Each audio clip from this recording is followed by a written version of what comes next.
다이아몬드 안에 승패가 있고 인생이 있다. 끝날 때까지 끝난 게 아니다. 9회 말 투아웃, 시련은 오히려 기회다. 세 사람이 다 주먹을 굴군 쥐었는데요. 바로 오늘의 주제가 이 야구입니다, 야구. 그래서 오늘 특별한 초대 손님을 모셨는데요. 야구하면 또 이분, 대구의 야구에서는 빼놓을 수가 없습니다. 안녕하세요, 양준혁 선수. 예, 안녕하십니까. 반갑습니다. 양준혁. 너무 반갑습니다. 예, 전 삼성 라이온즈 선수였고요. 지금은 야구 해설하고 있는 양준혁입니다. 반갑습니다. 얼마만입니까? 저랑도 또 그 마지막 은퇴 경기할 때 인연이 있어서. 예, 기억납니다. 예. 제가 그때 은퇴할 시점이었던 것 같네요. 맞습니다. 배트를 거꾸로 잡아도 사마를 칠 거라던 양신 양준혁. 오늘은 그가 지난 18년의 선수 생활에 마침표를 찍는 날입니다. 가까이서 뵙게 됐네. 반갑습니다. 악수. 아, 예. 네. 타석에만 계시다가 이렇게 관중석 와보니까 어떠세요? 할 때하고 또 이렇게 보는 거하고 또 완전히 틀리네요. 예.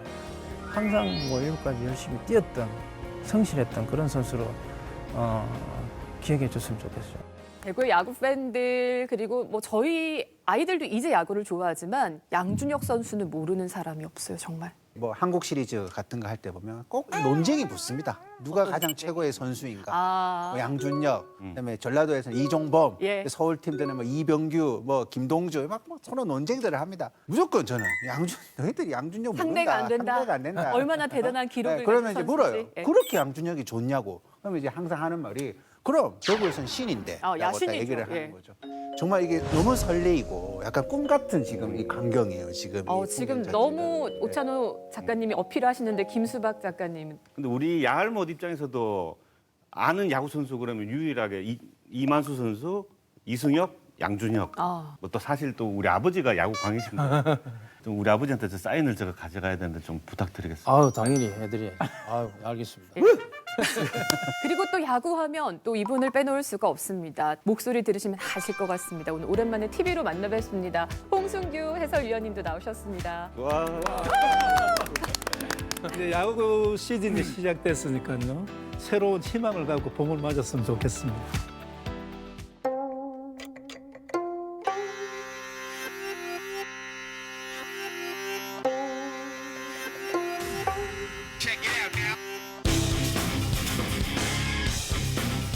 이제 팀이 조금 더 두터워졌다라는 또 생각을 가지고 있는 것 같고 자기 만족에 대한 기록은 별로 의미가 없는 것 같고 가을 야구 정도가 최상의 목표인 것 같습니다.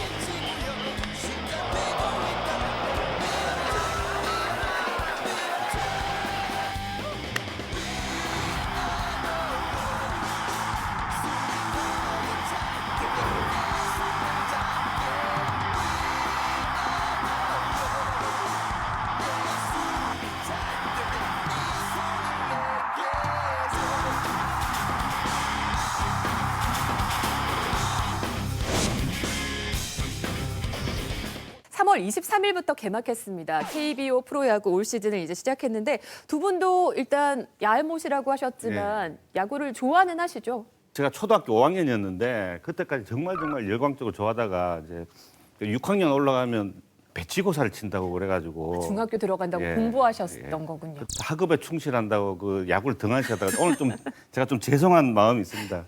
예전에 그 지금 같은 시대가 아닐 때는 야구 정보를 어떻게 접했냐면 네. 그 전화를 겁니다. ARS가 있습니다. 그러면 걸면 자동 응답으로 예. 지금 1분인가 2분 사이로 알려줍니다. 몇 시 몇 분 현재 몇 회초 삼성 공격입니다. 근데 그거를 그 1분 간격으로 거는 거예요. 한 10분마다 한 번씩 걸어도 되는데 궁금하니까. 그러니까 이제 ARS로 제1구는 스트라이크입니다. 또 걸어서 2구는 볼입니다. 이야. 그러니까 그걸 했으니까 전화비가 얼마나 많이 나왔겠어요. 야구하는데 돈이 참 많이 드네요. 그래서 이제 근데 이게 한편으로는 아유 이거 나중에 스포츠 뉴스만 봐야지라고 생각을 하다가 너무 궁금한 거예요. 그 어떤 매일의 이 순간 결과가. 바뀌는, 예. 그만큼 어릴 때는 이 야구를 보는 것을 좋아했고 하는 것도 굉장히 좋아했고 그런 시절이 있었던 것 같습니다. 그러면은 야구 중계가 그 시절에는 없었던 거예요, 홍 의원님? 중계는 거의 뭐 라디오 중계가 대부분이고요. 네. TV 중계할 때 보면 카메라가 3대밖에 없습니다. 따라가기가 좀 그래서 어려웠군요. 좌타자가 나오면 얼굴은 안 나오고 동적으로 화면이 비쳤어요. 그만큼 이제 TV 중계는 적었고 라디오 중계는 또 굉장히 또 활성화가 됐습니다. 예.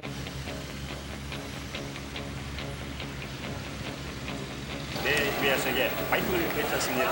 다시 브레이크를 밟기 시작하는 타자 박진석 자원 타자입니다. 자원 투수입니다. 대구학교 1대0으로 한 점을 앞서고 있는 대구학교의 5회 초 공격입니다. 안타수는 대구학교와 3개, 경북대학교와 경기를 각각 기록하고 있습니다. 제1구만 되는 선두 타자 이경입니다. 제1구 있습니다. 제1구 쳤습니다. 그러나 3루수 아무런 도망 걸렸습니다. 다시 잡아서 1루 1루 뿌립니다. 아웃됐습니다.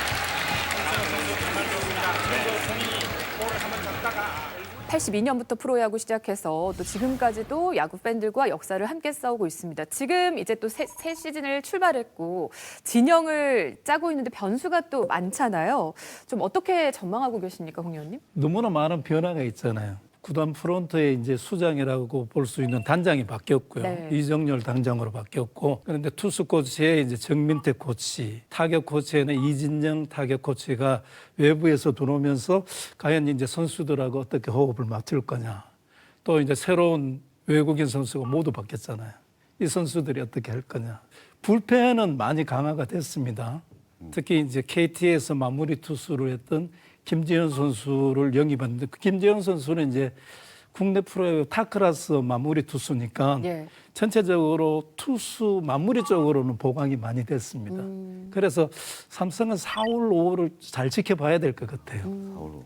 양준혁 선수는 또 워낙에 삼성의 왕조 시절 전성기를 보냈었고 그렇죠. 요즘 이렇게 후배 선수들이 열심히 뜁니다만 네. 팬들이 좀 속상해하는 결과들이 좀 이어져서요. 그렇습니다. 선배 입장에서는 어떻게 보고 계세요? 어떻게 보면은 그 좋은 선수들이 지금 현재는 좀 타팀으로 지금 거의 그 이적한 선수들이 좀 워낙 많다 보니까 팀을 이제 어떻게 보면은 이제 새롭게 시작해 나가야 되는 어떤 그런 시점인 것 같아요. 재편을 해서 새롭게 해 나가려고 팀을 제대로 만들려고 그러면 최소한 한 5년 이상은 좀 걸린다고 봐야 되거든요. 예. 그래서 우리 뭐 지금 당장은 솔직히 좀 성적은 내기는 쉽지 않을 것 같지만은 우리 또 팬분들이 조금 시간을 두고 좀 지켜봐 주시면은 향후에 팀을 조금 더 선수들이나 구성들을 좀 더 탄탄하게 만들어 가지고 2, 3년을 좀 지나고 나서 그래 한 5강권 안에 좀 도전을 할 수 있지 않을까 좀 그렇게 보입니다. 거기 이제 리빌딩을 한다고 그러는데 팬들은 그 몇 년째 지금 리빌딩을 하냐. 라팍에 와서 지금 곧 10년인데. 네. 왜냐하면 리빌딩을 한다 그러면 누가 보더라도 이해가 돼야 됩니다. 그러니까 신인 선수를 잘 발굴을 해야 되고 베테랑 선수들하고 조화를 이루면서 목표가 선명하게 가는 거죠. 그러니까 지금 못하는 거는 못하는 게 아니다. 이 목표가 선명해야 되는데 팬분들은 아실 거예요. 과연 지게 5년 장기 계획을 세우면서 삼성이 차근차근 가고 있느냐라는 질문을 던졌을 때 뭔가 조금 의아스러운 지점도 분명히 있을 것 같아요. 뭐 좋은 지적이십니다. 그래서 이게 수순대로 잘 밟아갔을 때 그걸 5년인 가정했을 것이고 때. 예. 예, 이제 그게 시행착오도 많이 겪잖아요. 거의 한 10년 걸리는 팀도 굉장히 많습니다. 아휴. 야구는 순간은 잘할 수가 있지만 야구가 매력적인 게 1년 내내 하기 때문에 결국은 자기 실력이 다 드러나는 성적이거든요. 지금의 현재 상황에서 뭐 유지된다면 만약에 한 5강을 노려볼 수 있었다라는 정도의 평가만 받아도 대단히 잘한 성적이지 않을까. 뭐 5강이라 그러면 이제 가을 야구에 네. 갈 수 있는 티켓을 주는 게 그 5위까지 드는 그 말씀. 카트라이즈죠.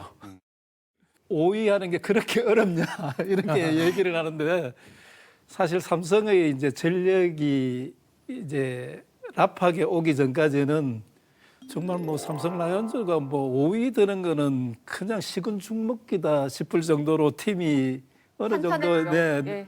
갇혀져 있는데 지금은 그만큼 선수들이 많이 빠져나갔잖아요. 그러다 보니까 FA 되는 선수들이 대거 나왔단 말이에요. 이재현이라든지 김지찬, 김현준 이런 선수들이 신인 선수들이 조금 더 2, 3년 정도 더 자라 올라오면 그 선수들이 이제 중추 역할이 되고 예. 신인 선수와 베테랑 선수들이 조화를 이룰 때 이제 어느 정도 성적이 예상될 수가 있죠. 누가 나오시든지 저는 무조건 응원을 해야 됩니다. 또 우리 아버지 허파도 걱정을 해야 되고 그래서 올해 좀 열심히 의사 잘 됐으면 좋겠습니다. 삼성 야구뿐만이 아니라 전반적인 올 프로야구의 좀 관전 포인트 이런 것들도 짧게 짚어볼까요? 뭐 유현진 선수가 지금 또 복귀했죠. 한국으로 복귀했기 돌아왔습니다. 때문에 예. 좀 볼거리가 좀 더 많아졌습니다. 그래서 더 많은 또 야구 팬들이 또 프로야구 좀 관심을 가지지 않을까 그렇게 생각합니다. 하위권 팀들이 전력 보강이 조금 됐잖아요. 예. 특히 하나에 뭐 유현진 투수가 들어오고 롯데도 김태형 감독도 경기 운영을 잘하는 감독이잖아요. 그런 감독이 롯데로 갔고 이러면서 상하이 팀과의 격차가 굉장히 좁혀졌습니다. 그렇기 때문에 어느 해보다 올 시즌은 변화폭이 조금 심하지 않겠느냐. 순위 다툼이 네. 변동폭이 크겠군요. 네, 그런데 지금은 삼성만 뭐 잘하면 될 것 같아요. 네, 지금도 물음표가 많지만은 그 물음표가 사실은 좋은 쪽으로 갈 수 있잖아요. 예. 네, 대구에서 이제 야구 시즌 오래 즐기기를 또 삼성이 다시 부활하기를 또 이 야구 팬들은 한결같이 바라고 있을 겁니다. 야구의 역사를 보면 대구가 과거부터 야도였다 이런 얘기가 있거든요. 야구 도시라고 불릴 만큼 빼놓을 수 없는 곳이 있죠. 시민 운동장이죠. 네. 저도 제가 뭐 야구를 잘 모르지만은 막 친구가 야구 구경 가자 그래가지고 이제 95년도에 그 시민 운동장 놀러 갔던 기억이 납니다. 당시에는 이렇게 뭐 관중들이 막 병 던진다고 그래가지고 병소주도 안 되고 팩소주도 막 가지고 들어가고 그랬나 봐요. 이거 빨대로 이거 막 마시면서 막 치어리더하고 막 응원하면서 그렇게 막 봤었어요. 경기는 그래서 졌어요? 이겼어요? 경기는 졌어요. 졌는데 그런데도. 저는 기억도 잘 안 나고 막 싱글벙글 나중에 싱글벙글 막 그렇게 돼가지고 이제 치어리더하고 나중에 막 같이 춤을 추고 있더라고요. 제 친구가. 그래가지고 그 친구랑 좋은 기억으로 남았다. 예. 그리고 이제 대구 하면은 그 치킨이 굉장히 유명하잖아요. 네. 그게 야구장에서 제일 먼저 시작했습니다. 지금은 완전히 문화로 자리 잡았잖아요. 예. 이제 치맥으로 이렇게 딱 맞아요. 됐는데 그때 하여튼 뭐 제가 선수 시절에 뭐 참 그 너무 부럽더라고요. 그거. 딱 보고 있으면 막 이렇게 한 잔 먹고 치킨 이렇게 막 만들고 이러는 그게 제일 부러웠습니다. 관중이 밖에도 많이 있었어요. 많이 계시다가 소주 한잔 하시고 뭐 이렇게 뭐 납작만두도 드시고 이러면서 이제 한 7회 정도 되면 또 구장을 또 개방합니다. 예, 그래서 또 이제 공짜로 보죠. 이제 한 2회전 정도는. 사실 대구 시민 야구장에 추억도 참 많으실 텐데 이 야구장이 1948년 한국전쟁 이전에 지어졌다는 건 혹시 알고 계셨는지 모르겠어요. 태구 야구의 역사가 거기에 다 있다고 봐야 되죠. 예.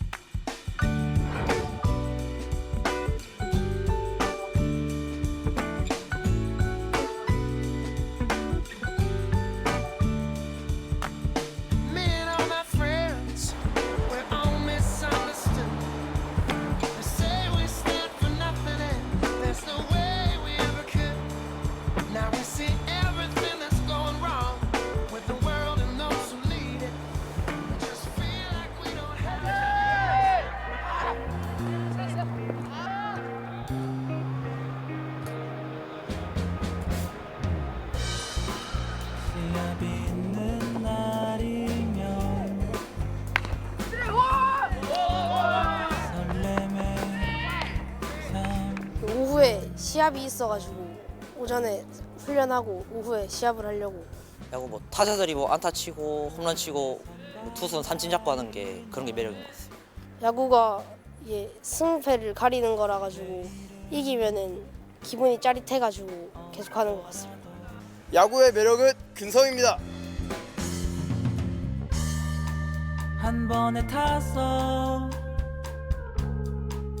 한 번의 기회라도 놓치지 않을 거야. 온 힘을 다해 일루로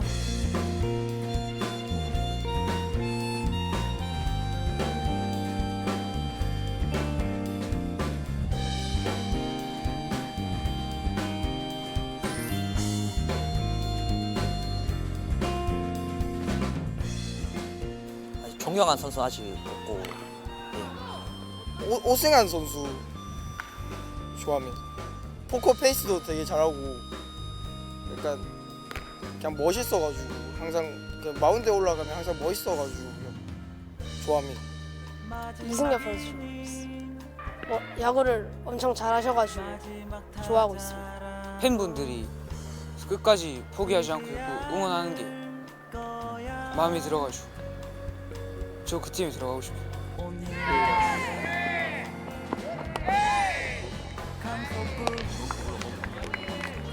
영훈정!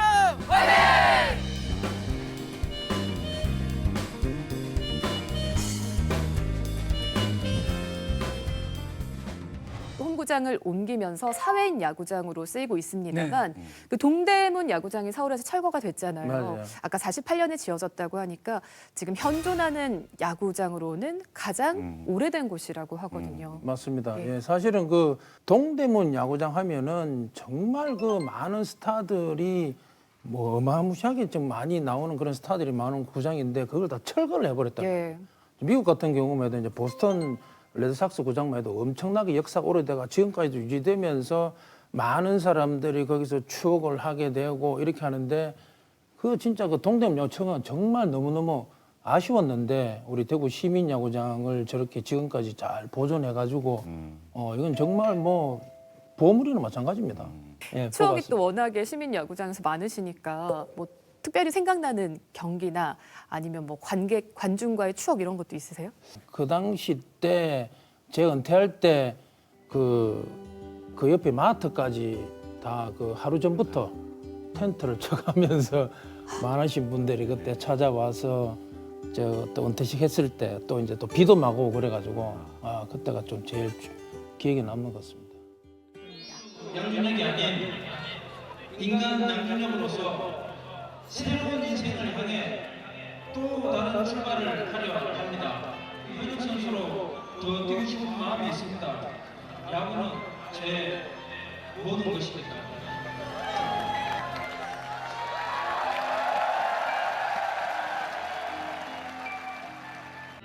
만나리라 우리들은 손꼽아 기다린 날처럼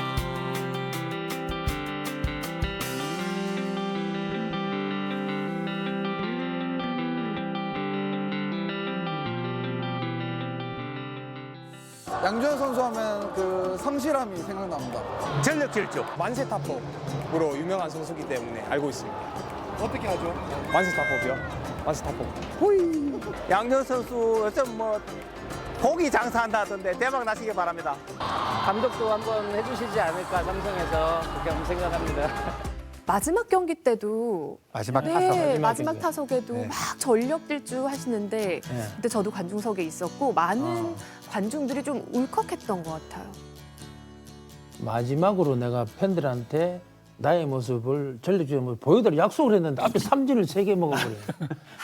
또 마지막에 삼진 먹까 어떡하 걱정했었는데 다행히 그 당시 때 또 피처가 김광현이라는 투수가 워낙에 그때 볼이 좋아가지고 SK. 그 전력으로 던지더라고 내가. 더 전력을 던지더라고. 아이고. 중계를 하는데 보니까 맞아. 전력 결정을 하더라고. 송은범 선수 바뀌었죠. 예, 송은범으로 바뀌면서 그래갖고 내가 그나마 좀 칠 수가 있었어요. 그래가지고 마지막에 땅볼 치고 진짜 죽기 살기로. 더 감동인데요. 보는 사람도 막 울컥. 정말로 눈물 흘리는 분도 계셨어요. 예. 과거에는 그게 뭐 인조 잔디든 간에 그 녹색 그라운드 가는 거 볼 수가 없습니다. 보통 사람들은. 야구를 TV로만 보던 아이가 이제 부모님 따라서 야구장을 가는데 뭐 이제 응원 소리가 나니까 이때 심장이 약간 그 흥분이 나이트 클럽 있어요. 들어갈 때 느낌하고 비슷해요. 그러는데 올라가서 딱 보면 예. 정말 확 트였다, 확 트이다라는 표현이 딱 맞나요? 정말 그건 어떤 거하고 비교할 수 없을 정도로 새로운 광경이에요. 진짜 와. 인조 잔디에서 그 열기가 열기가 엄청나게 올라오거든요. 예. 그러니까 삼성이 홈구장 성적이 좋잖아요. 맞아요. 전략이었으니까 네. 정말 웃지 못할 야구장이 가장 한국에서 오래된 곳 대구에 있다는 것 말고도 대구가 야도로 불리는 이유가 또 따로 있습니다. 바로 한국 야구의 시원, 그러니까 한국 야구가 시작된 곳이 대구라는 거 혹시 알고 계셨어요? 야, 그 정말 어떻게 보면 일반적으로는 굉장히 생소하고 네. 낯선 이야기죠. 왜 그러냐면 약간 기계적으로 외우는 게 뭐냐면 1904년에 그 질레트 선교사가 이제 처음으로 시작을 했다라고 알려져 있죠. 근데 여기서 처음이라는 거는 진짜 시작을 뜻하는 건 아니고 시작은 아니고 그 선교사를 통해서 야구라는 어떤 종목이 알려졌다라고 알려져 있습니다. 한국에. 네, 그래서 우리부터 영화 보면 YMCA 야구단이라는 있죠. 옛날 네. 영화가 있는데 그 영화가 이제 그거를 모티브로 하고 있고 당시에 이제 황성 기독 청년회라는 야구 팀이 처음으로 꾸려지는 거죠. 그것을 시초라고는 보는데 그게 첫날이라고까지는 보지 않거든요. 아마 그런 분위기가 있었을 것이다라고 일반적으로 알려져 있죠. 그 야구 도입 시기가 좀 논란이 있다 그러더라고요. 그 앞에 한 2년 전에 1902년에 정킨이라는 선교사가 또 군산의 영명학교에서 야구부를 신설했다는 기록도 있다고 합니다. 그러니까요. 질레트 그리고 전킨 다 1900년대 초반이잖아요. 근데 이때보다 그 질레트의 1904년보다 5년 앞선 1899년에 바로 대구에 야구가 전파됐다 이런 문헌이 있습니다. 여기 나오는 선교사 이름은 브루엔인데 그 편지와 글 속에 야구와 관련된 이야기가 나오거든요. 연도가 너무 좋습니다. 1899년. 그러니까 대구가 확실히 이번에 이 논쟁의 종지부를 찍을 수 있는 연도예요. 예. 완전히 연도가 다르잖아요. 그렇죠. 1899년. 1800년대잖아요. 그러니까 이게 뭐 누가 먼저냐 예. 중요하다기보다 한국으로 건너오는 선교사들은 야구라는 것을 잘 알고 있었고 실제로 미국은 1800년대 후반부터 이미 프로야구가 있었으니까 야구라는 것을 시키면서 이제 생활을 했다라는 거죠. 그래서 아까 말씀 주셨던 헨리 브루엔이라는 선교사는 우리에게 이제 부헬이라는 사람으로 이름으로 그때는 이제 한국 이름을 막 지어내고 만들어내고 했단 말이죠. 네. 그래서 그런 부헬이라는 이름을 가지고 활동을 했고 아직도 그렇게 기억되기도 하고 야구를 떠나서 대구에 흔히 말하는 서구의 어떤 그런 문물이 들어오는데 굉장히 빠지지 않는 인물 중에 한 명이 바로 헨리 브루엔이라는 선교사죠. 이제 대구 부시라고 이제 좀 불러주셨으면 좋겠습니다. 대구 부시 이름은 해리.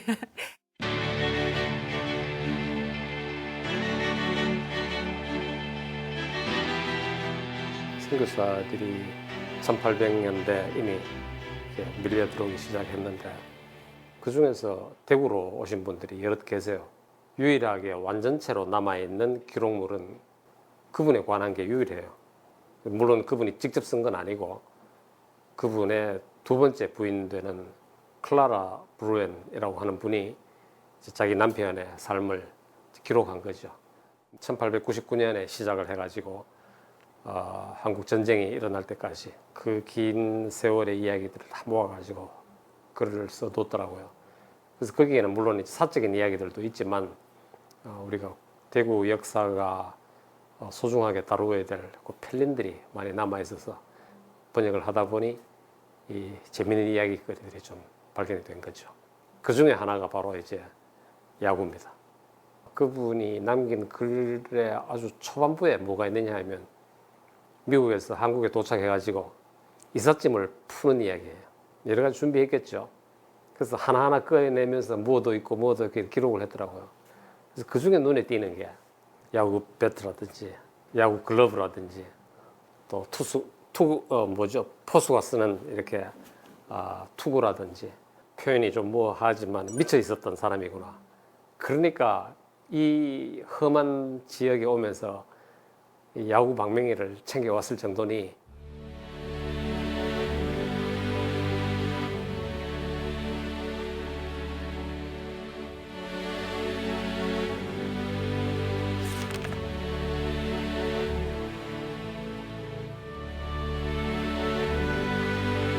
브루엔 선교사는요, 여기 이 사진에도 보듯이 참 소중한 자료인데 이분이 이렇게 시골에 다니면서 이 한국 분들, 당시의 노인들하고 이렇게 마주 서 있는 이 모습이 참 예쁘잖아요. 전해지는 말에 의하면 너무나 유창하게 한국말을 잘했어요. 그 당시에는 교재가 있었겠어요, 선생님이 있었겠어요. 아무도 없단 말이에요. 처음에 와서 한국어 배울 데가 없으니까 어디로 갔느냐? 파괴사로 갔어요. 절에 가서 1년씩, 2년씩 있었어요. 그 스님들로부터 한국어를 배웠다는 기록이 있어요. 학생들이었어요. 어린 학생들. 요즘 식으로 하자면 이제 초등학교 후반부 혹은 중학생들 이런 애들이었던 것 같아요.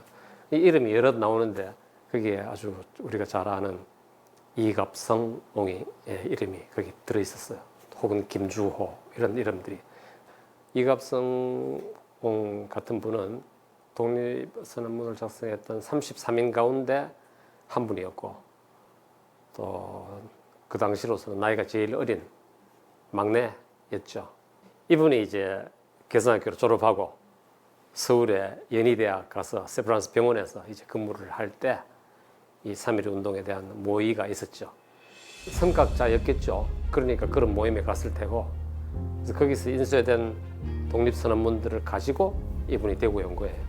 3월 8일 날 만세운동이 일어났죠. 그 주역이 바로 이갑성옹이고 그분이 바로 브루엔에게 야구를 배운 분이에요.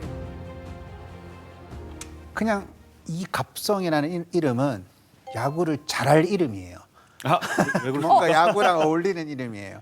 그냥 그러니까 진감용 선수도 밥이 들어가고 김하성 선수도 성이 들어가고 뭐 이런 조합인가요? 뭔가 야구를 너무 잘하는 이름인데 와 정말 생각지도 못했던 어떤 조합이네요. 이게 야구 안에는 그 희생 번트라는 게 있어요. 그런 어떤 희생 정신 이런 걸 이제 야구를 통해서 지금 이거 방금 말씀하신 그 선교사분이 그렇게 이제 야구를 통해서 가리킨 게 아니냐 그러면서 자연스럽게 또 야구를 접한 게 아닌가 그런 생각이 좀 듭니다.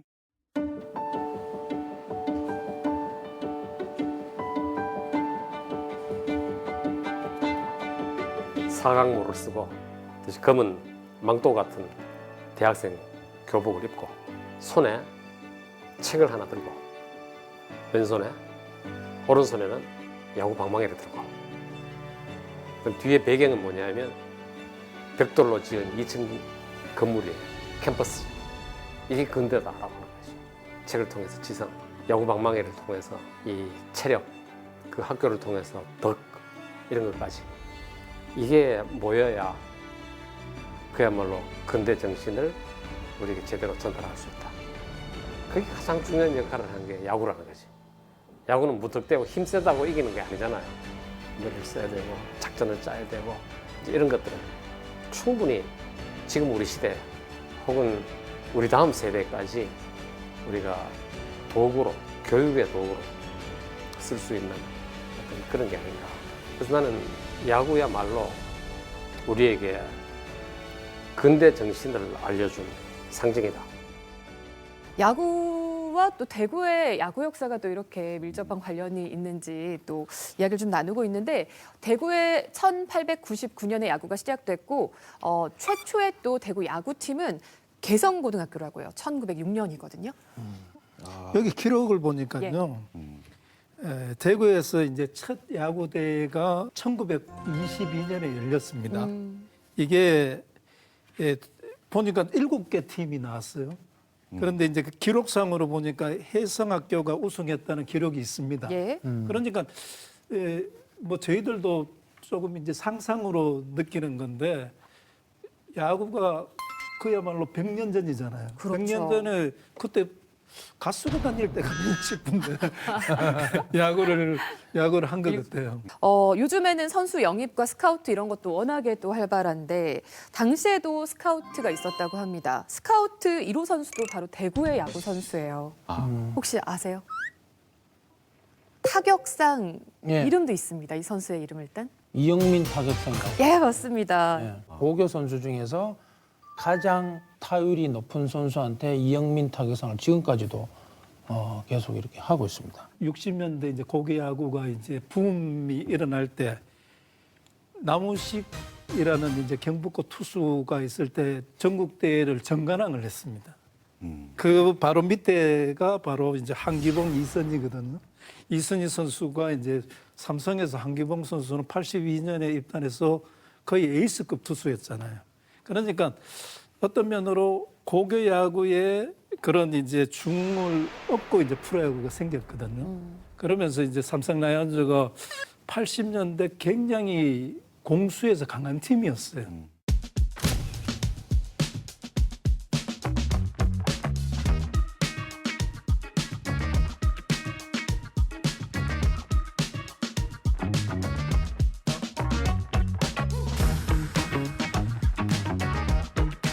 33년 만에 대구 지역 고교팀끼리 조금 전부터 결승전을 벌이고 있습니다. 됩니다. 스윙! 스트라이크아웃! 경기 끝났습니다. 자, 이렇게 해서 경북고등학교가 82년 4회 대회 그리고 94년 16회 대회에 이어서 세 번째로 대분기 정상에 올랐습니다. 네, 경북고등학교가 우승하는 장면 함께 보셨습니다. 저는 제 인생에서 그래도 좋은 기억 중에 하나가 대구 고교 야구의 어떤 화려함을 그래도 마지막으로 봤던 세대거든요. 1995년도에 경북고등학교가 전국대회에서 우승을 합니다. 그때 퍼레이드를 했다는 거죠. 근데 그게 되게 낯설었는데도 불구하고 뭔가 고등학교 야구팀이 우승을 했는데 뭘 갈 이유가 없잖아요. 근데 가고 싶은 거예요. 그냥 전국대 우승을 했다고 하니까. 근데 그걸 그때는 잘 몰랐는데 지나고 보니까 그렇게 지역과 고교팀이 연결이 잘 되지 않는 거죠. 그 이후부터는 그냥 고교팀 야구를 할 것만 하는 거지 뭐 전체가 좋아하고 그러지 않았었거든요. 그래서 그때 마지막에 그 퍼레이드를 봤던 기억이 되게 소중한 기억으로 좀 남아 있기도 하고 또 어떻게 생각해 보면 결국 지금 이제 학교 이제 중고등학교 야구팀이 탄탄해야지만 결국은 그 프로로 이어져서 팀이 강팀이 될 수 있다라는 그런 걸 또 한번 느낄 수 있을 것 같아요. 오늘 대구의 역사를 좀 듣고 보니까 이 야구가 시작된 것이 또 학생들이고 또 대구의 근대 역사랑도 좀 맥을 같이 하고 있어서 이렇게 중고교 야구의 역할도 굉장히 또 중요하다 이런 생각이 듭니다.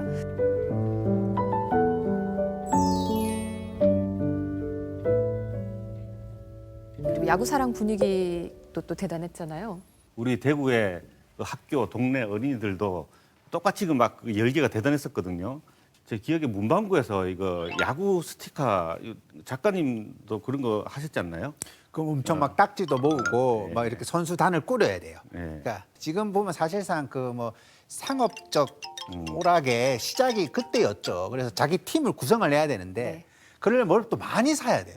뭘 또 많이 사야 되고 그래서 안 나와가지고 내가 좋아하는 선수가 안 나오고 해서 그다음에 그 거래하는 친구들도 있었고 그러니까 지금 약간 게임 시대랑 비슷해요. 이걸 다 모아야 되는데 뭐 일루수 하막수 투수 뭐 그때 누구죠 투수? 김시진 뭐 외야수 장효조 이렇게 다 모으면은 저기 문방구에 걸리는 저 가죽 글러브가 그 당시에 가죽 글러브 이런 거 되게 귀했을 것 같은데. 돈을 엄청 쓰고 친구들도 돈을 엄청 쓰는데 지금의 야구 게임이 거기서 모티브가 그런가 봐요. 근데 마지막 한 명이 안 나와요.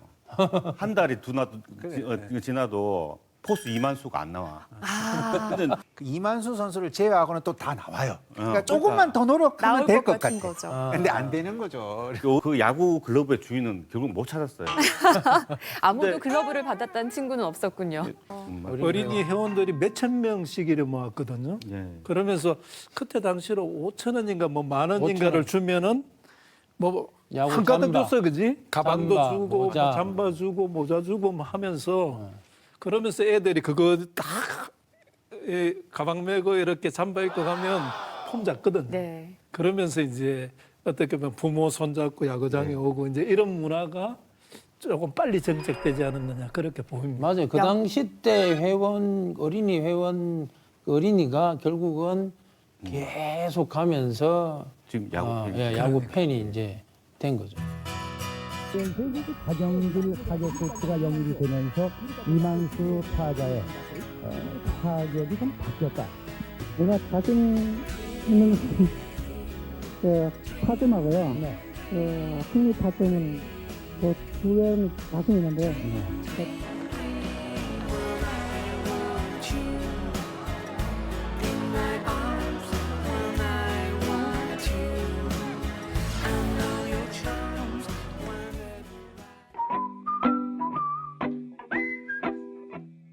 아버님이 너무 예쁘셔가지고 그거 아세요? 이 책자 스티커 붙이면 다 알죠 그거. 그래서 제일 안 나오는 게 이만수였습니다. 그랬어요?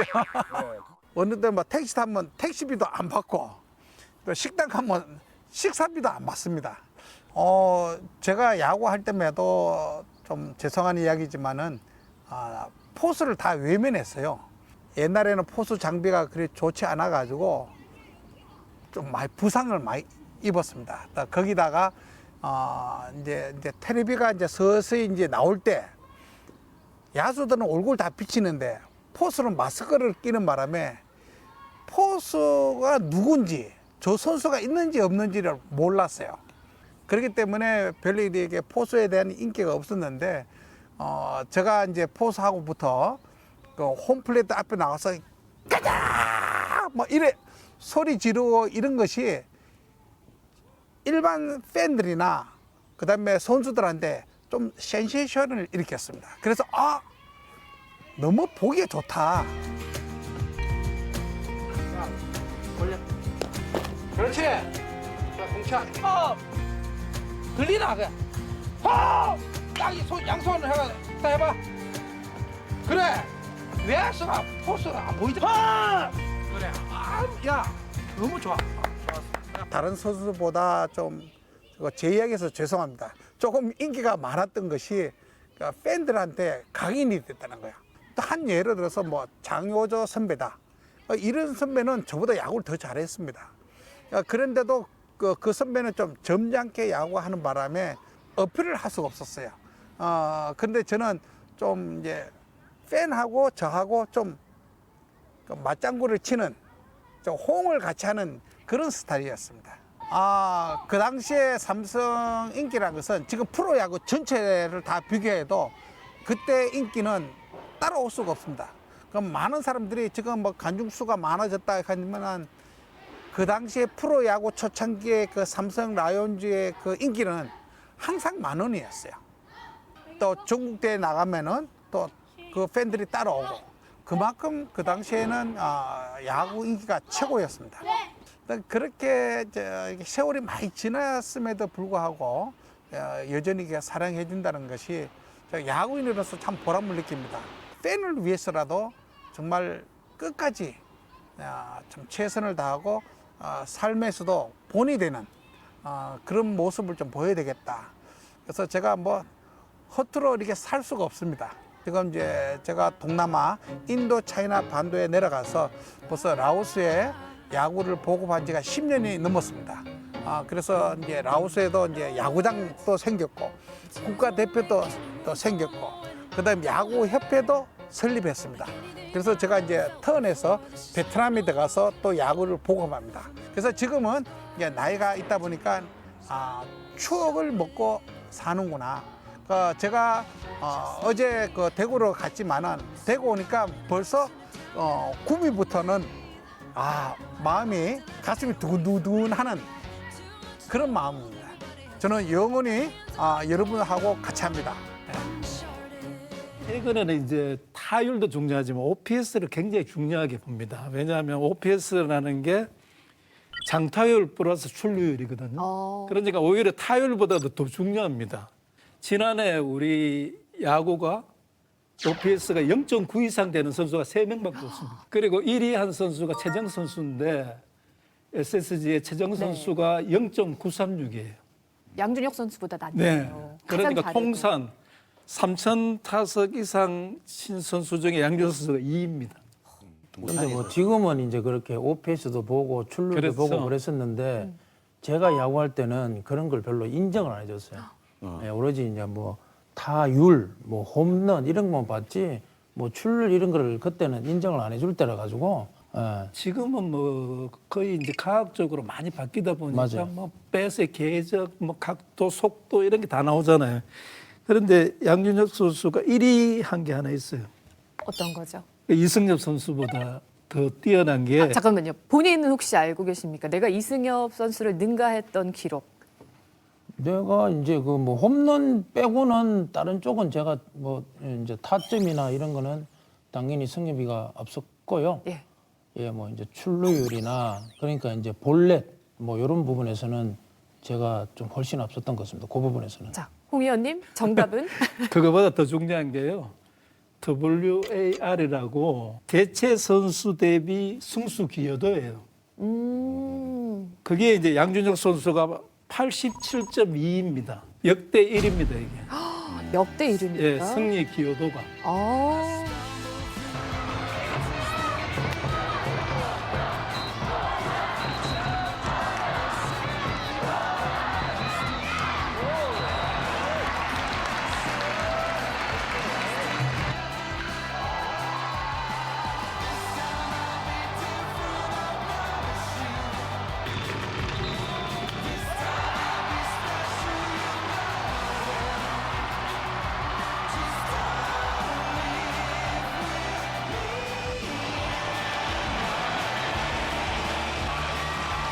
다 좋고요. 또 특히 뭐 타격감도 좋고 앞으로도 계속 잘할 수 있을 것 같습니다. 저는 항상 베스트 컨디션입니다.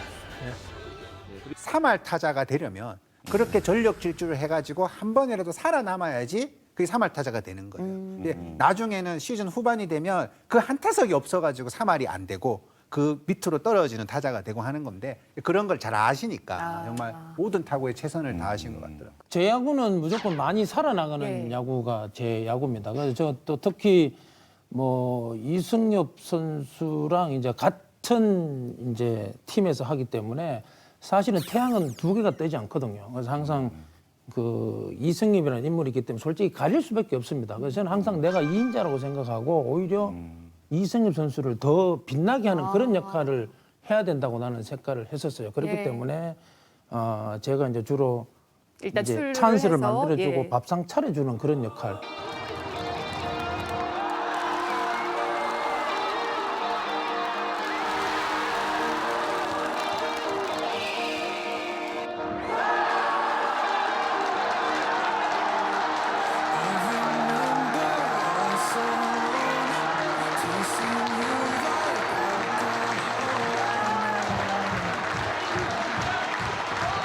대구가 관심을 받는 역사상 한 10대 사건 중에 하나가 이승엽 선수의 그 홈런 신기록이거든요.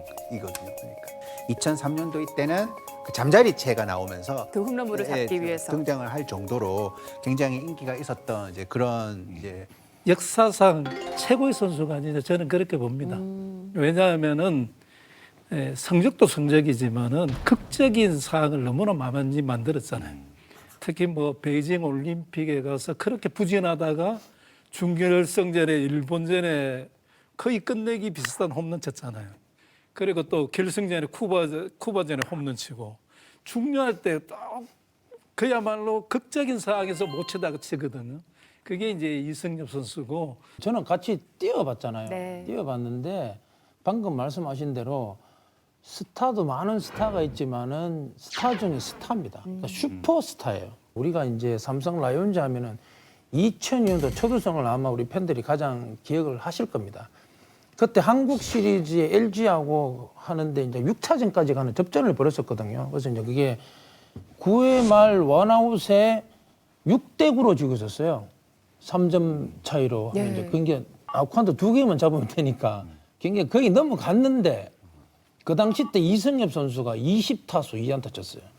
완전히 이거는 진짜 뭐 공을 이렇게 던져줘도 못 칠 정도로 너무 컨디션이 안 좋았거든요. 그래서 이제 근데 그 상황에서 이제 9대6에서 극적인 3점 동점 홈런 이승엽 선수 거기서 때리더라고요. 그 홈런이 이제 발판이 돼가지고 그 다음에 마양 선수 홈런을 쳐가지고 우리가 그때 첫 우승을 동산 첫 그 해에 우승을 했거든요. 예, 그래서 했었던. 이승엽이라는 그 선수는 항상 보면은 아주 극적일 때 그때 꼭 한 방 해주는 그런 선수가 바로 이승엽 선수였습니다. 근데 그렇게 또 빌드업을 해주는 또 동료가 있었으니까 뭐 3점 홈런, 뭐 역전 홈런 이런 것들도 나오는 거 아닌가 싶은데 맞습니다. 그런 걸 보면 또 역시 야구가 팀 플레이가 네, 너무나 네. 중요하다 이게 다시 또 느껴지는 것 같아요. 하지만 저한테는 양준혁 선수가 최고의 선수입니다. 그러니까 저는 옛날에 잠실 야구장에서 파울 1루축으로 파울볼 친 공을 하나 주었습니다. 양준혁 선수의 파울볼을 그래서 집에서 자취방에 갖고 있었는데 기록을 하려고 네. 매달 며칠 양준혁 1루축 파울볼 적어놨거든요.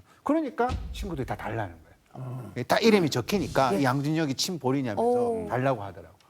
어떻게 하셨어요? 그래서 줬죠. 그냥 줬죠. 좋아하니까 줬는데 그러니까 제가 그걸 나한테 없다 이게 아니라 네. 그 공이 양준혁이 친 볼이다 딱 하는 순간 야구를 다들, 좋아하는 분들은 네, 어떻게든 저걸 갖고 가져가야 싶어서. 되는 거야. 아무튼 그 친구는 너무 좋아하는 거죠. 양준혁 선수를. 그래서 지금 생각하면 조금 더 내가 보관을 했었어야 되지 않나. 이럴 줄 알았으면 오늘 그 공의 사인을 받았어야 되는데. 제가 사인공 나중에 따로 자, 대구 시민야구장에 또 여러 추억들이 있으실 것 같은데 실제로 그 소방차가 출동한 그런 상황도 있었잖아요.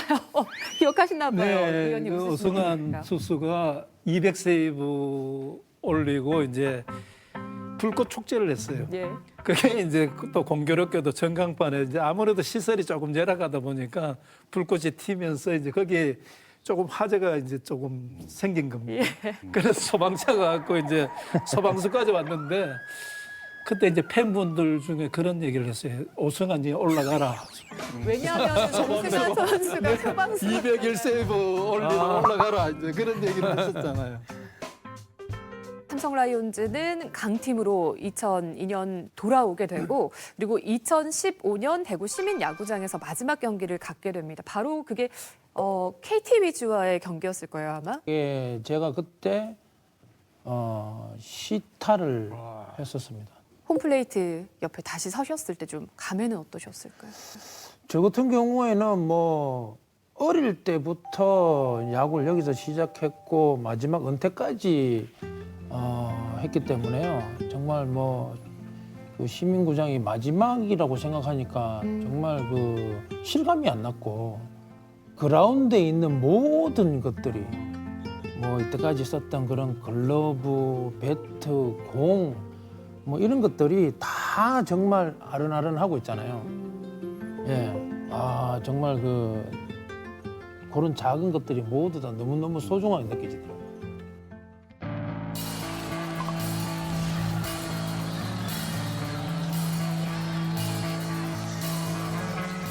어떠세요, 이기니까? 모르겠어요. 지금 꿈인 것 같아요. 아무 정신도 없어요. 삼성 선수들한테 한마디 해주세요. 정말 잘했어요! 우리 엄마 안 울었어요? 나요. 늘 제 마음속에 삼성하면은 정말 나의 고향, 저의 젊음을 다 불태웠던 진짜 눈물도 많았고 아픔도 많았고 기쁨도 많았던 것이 대구 삼성 라이온즈였습니다. 삼성 라이온즈 많이 응원 부탁드립니다. 삼성 라이온즈 화이팅!